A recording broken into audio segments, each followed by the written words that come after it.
Meanwhile, back in August. I can't get you out of my mind. It's like I feel it for the first time. Been thinking about you all night. I've been searching for this all my life. Sitting over here. Look at this. You sit over here with a rental car. It's not going to stay in heart. Which way we going, to Mexico or to Chapultepec? Chapultepec.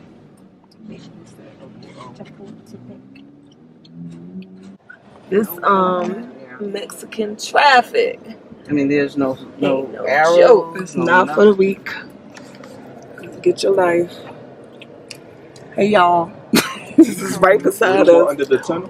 No. It doesn't seem to be. Cutter has prepared me. Alright, so now we are on our way to Frida Kahlo's Casa Azul Blue House. Well,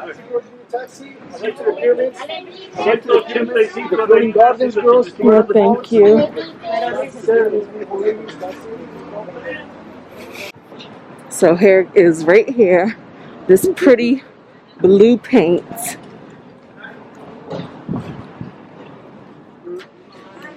Hey there, we are here at La Casa de Azul, better known as the Blue House, which is the living residence of Frida Kahlo. And her family. So she was actually born in this house. Well, she was born here in 1907. And then she lived here throughout her childhood with her German dad and her Mexican mother. With her what dad? German. Her father was of German descent. And her Mexican mother. And then she moved away from here, but then her and her husband moved back later. This house is huge. Yes, I looked that up too. It's 2,700 square feet. I don't think it was that big at first, but they had 2,700 square feet, and then had another like 1,300 square feet of courtyard space. But as Diego, her husband, and her moved in it, they added more things when they got here. So it was already big in the first place, and then they got here. As a child, Frida had polio, so she was already kind of inflicted. And then she had a really bad bus accident coming home from school, which paralyzed her. And so that is the influence of most of her art, is her constant pain. She was in chronic pain all the time, could not move, could not walk. And then her art kind of set her free. She needed something to do. She was just laying there all day. What am I going to do? As a child, she liked art, but she was into academics. That's what she was supposed to do. You got a fluid family. You got to keep it going. They depict her father as someone who was understanding of her creativity. Where culturally, because he was German, that makes sense. As opposed to, like maybe the more Hispanic roots, like school, achievement, universidad, all that kind of stuff. And Frida, we see her influence all over the world for, all kind of reasons. We've seen like a lot of her albums. We were just in Miami, and then even Target is down. And she did a lot of self-portraits. She would draw a lot of pictures of herself. And then we're gonna leave this house and go like a quick 3 miles away, I think, to Diego's house. Okay. But we don't have a ticket for that, right? No, it goes together. Oh, okay. We actually have a ticket. And then it's included free with this. That's how they say it. But what we don't have a ticket for, which I kind of wanted to see, not attached to it, not like we can't come back another time, is the house that they had together that was taken, had a bridge between the two. Because they couldn't. Yeah, they used to get on each other's nerves. She died in 54, and in 58, he donated this house as a museum. Which pretty much, they say it's pretty much in the same, like it was back in the 50s. So we'll see.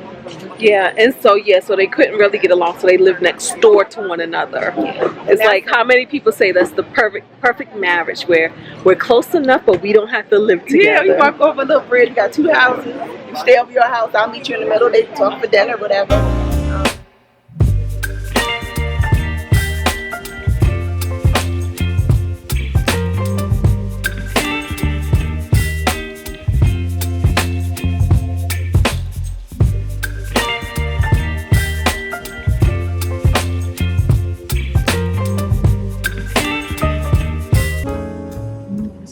We're now in Mexico City. Did you turn your volume up? I did.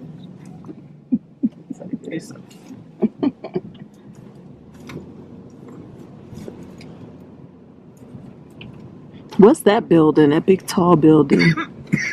The skyscraper. Oh, that was a nice size house back in the day. Mm-hmm. Really? House. Yeah, it was lots. 2,700 square feet. And the courtyard was another 1,300 square feet. So we was asking, like, why do people say like she was gay or bisexual? Because she was. But where was that in there? I mean, I guess they didn't talk about it in there. He also had two, what do you call them, wives? He had 2 wives. 2 others. No, they were married. 3 wives? Common law. Yeah, common law wives and stuff. But like one of them, they lived in the same building, and he was open to her lifestyle of whatever she wanted, whoever they wanted. You know, she could have men, women, whoever, and he was open to whatever as well. But then, you know, in practicality, when it was happening, like her and the wife wound up being friends. But the wife was trying to tell her, like, how long it's gonna last. Like, it's gonna be somebody else. Like, he'll be all up into you, but then he'll be somebody else. But they called them like the toad and the dove or something like that. She didn't ever really want to have children, so she had an abortion once, and then she had a miscarriage. But she just didn't want to do. It seemed like she didn't want to do anything that had to do with just being in alignment with what a woman is supposed to do. But why was she so infatuated with that, or obsessed with that? Then Yeah, there was like because she wasn't able to have kids. That's why she was so. She seemed so sad. Obsessed with it. Gestation and all of that. Yeah. No. So to be in a sad environment and then have all these sad things happen to you, and she kept trying to kill herself. So Tinesha asked how she died, and we read about how she died. They put pulmonary embolism on there, but she had like pneumonia, and then she had another surgery. Clearly, she's having surgeries like all the time. And she got an infection in this last surgery. Go ahead. And they amputated her leg. Oh yeah, then they amputated her leg at the knee. So you're trying to have a baby, you're trying to get married. But my thing is this: it's like, what's up with this thing with you not being able to walk? You know, like you was born into that, not walking or whatever. Then the car accident. Then you go and have a surgery and an infection sets in and then gangrene sets in your leg and they have to cut it off. Like, what was keeping you stuck to this, your story? Stayed your story. Yeah. And so then they said, like, because of that with the leg and being bedridden and so sick again, she was depressed and just very sad. Hence, that's why they believed it was suicide, because she had pain pills, and her nurse came in when they found her dead. She was only supposed to take like up to 7, and 11 were missing. But they didn't do an autopsy, but they wrote pulmonary embolism on the death certificate. And apparently her last painting was the watermelon one that says "Live the Life."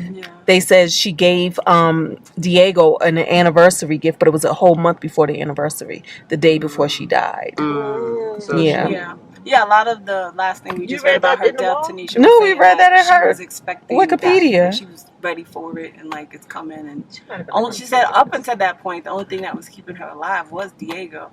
But I did not see where this happened. It happened in the movie where he slept with her sister. Like, you have freedom to do business everywhere, but he came home and he was with her sister. Yeah. So I'm just thinking all of the heartache, like deep, like, come on now, you be with anybody you want, you be with my sister. Good gracious, we gotta read the book, watch the movie. That was like Hamilton. Just a whole lot. All right, y'all, we about to go to the dinner now. This is where we are. We are back in Mexico State, and we're going to have seafood at this restaurant that Gabriel, the guy who did our tour today, told us about. Is that seafood?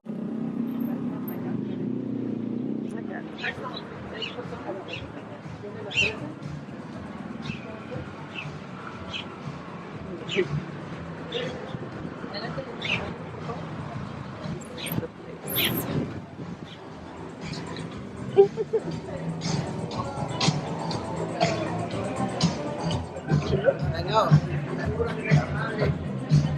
Anybody got readers?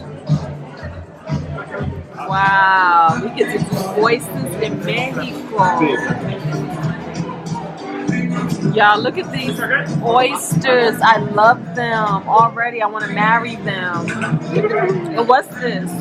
Like raw tuna. Calle de Hacha.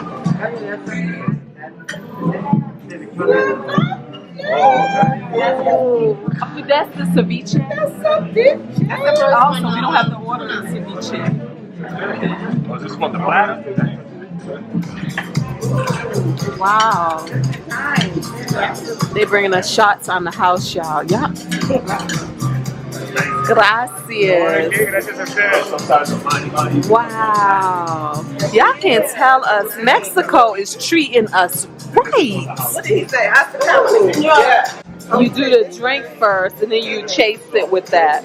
Okay, got it. And then look how they got the tahini on the orange. Let me find out. Arriba,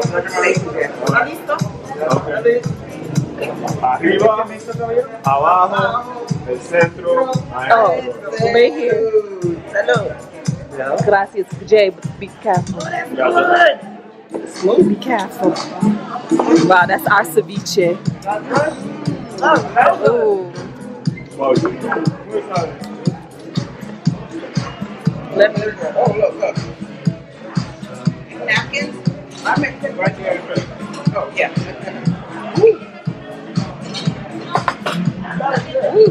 It is tasty.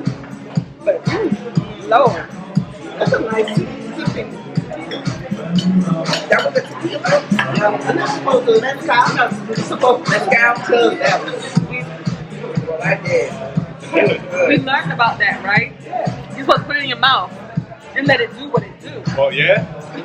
It's going to do what it's going to do. And this is, you can tell this has a smoke. It's very smoky and oaky. Alright, let's taste this oyster, y'all. Oh, well, mojito, eh? Ceviche is off the chair. It was good, wasn't it? Really good. It was really good. Y'all, so this ceviche has raw shrimp and everything else. Now, normally I'm used to the raw shrimp being super baby, like the little baby raw shrimp. This is big. I'm gonna eat the raw shrimp. Okay. A mild shrimp? It's big and raw. Goes well with the fish. The fish is a medium thick. And this is a nice size. That's Gabrielle. Thank you. Gabrielle, thank you. It's tasty though. Right now. Oh, you sort of made that perfectly. And y'all, this is something me and Jay always do. We always share whenever we remember. Yeah. Y'all, they bought us another round on the house, y'all. I've seen this. Y'all see the way my eyes look? Woo! We about to get drunk. Okay, good. So this is the guava cheese. The guava cheesecake. You know I don't eat sweets. But this cheesecake with the guava thing on top is so good. And I wasn't gonna, like, I tasted it. And I'm like, I can do without the guava on top. And then I'll just do the cheesecake part. But the guava hits, and then it just goes away. Right? And then you want another one. Wow. It's really good. Y'all gotta get into this music, y'all. We are in Mexico. This one and clean the whole house. We are in Mexico State, okay? This is how they are jamming. Yes, they are all I have. You have us. And we have them. Y'all are all I have. We are in Mexico State. Listen to this music. Can y'all hear this? I'm telling you. If I get up and start twerking right now, would I be wrong? Yes, girl, get it. Get it. Stop it, sis. Do it, sis. Like what? Get up on them toes. Get up on them toes. Get up on them toes with all them hoes. Get up on them toes. Get up on them toes. Y'all, we are just getting back in. And Georgina, okay, she left us this here. She's our chef who cooked for us yesterday. Oh my goodness. She made homemade guacamole. And there are tortilla chips and chicharron pork. I'm thinking that's one of these chips, like the pork skin. And then she said the yellow is sweet and cheese. Wow. I'll tell you what, Donna Maria better come and eat all this guacamole. Get all my guac. Oh, It's good. It's good. Oh, pork rind. Oh, Wait. nah, that's what.